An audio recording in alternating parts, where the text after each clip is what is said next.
Assalamualaikum and good day to the panels and everyone who watched this video.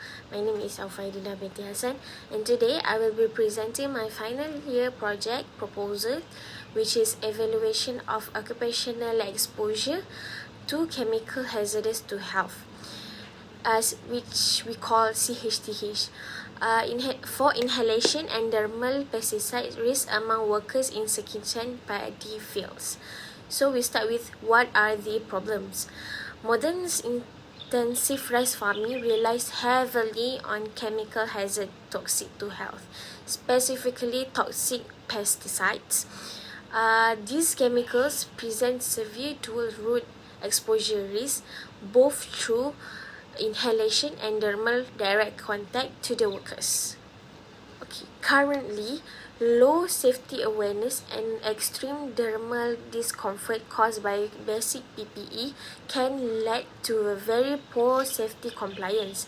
This lacking of protection leaves the paddy workers highly susceptible to severe acute and long-term chemical poisoning.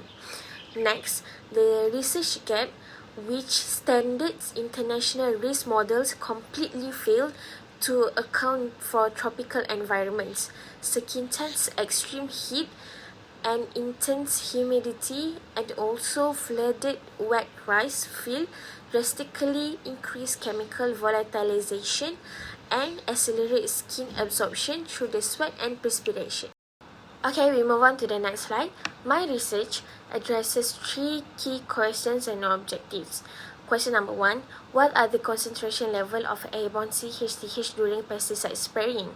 Which brings to my first objective is to identify the specific pesticide use and quantify inhalation and dermal risk using CHRA framework.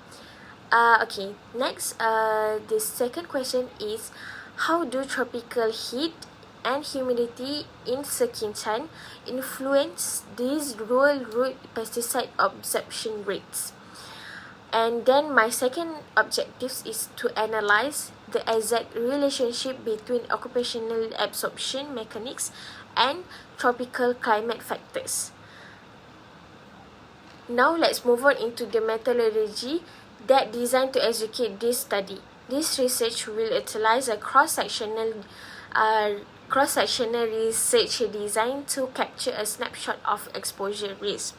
The target population will focus on specifically on the paddy farmers in Sekinchan, Selangor, which are a highly intensive agricultural zone in Malaysia.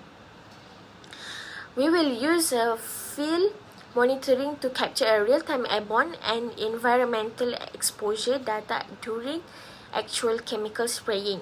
And we will simultaneously deploy questionnaires and surveys to evaluate workers' behaviors, demographic, and awareness levels. For data analysis, climate variables and perceived chemical absorption intensity will be statistically analyzed using existing CHRA parameters to calculate localized risk level. Finally, what do we expect to achieve and contribute through this study? We expect to develop a highly targeted site-specific assessment of inhalation and dermal pesticide exposure risk. This risk assessment will be backed by hard empirical evidence showing exactly how local climatic conditions accelerate chemical absorption. The primary contribution will be providing actionable frameworks designed specifically for agricultural cooperatives. This framework also will allow cooperatives to implement climate-appropriate safety guidelines, protect worker health, and also reduce chemical poisoning in tropical farming. That concludes my presentation on this vital occupational health issue. Thank you very much to the panels for your time and attention.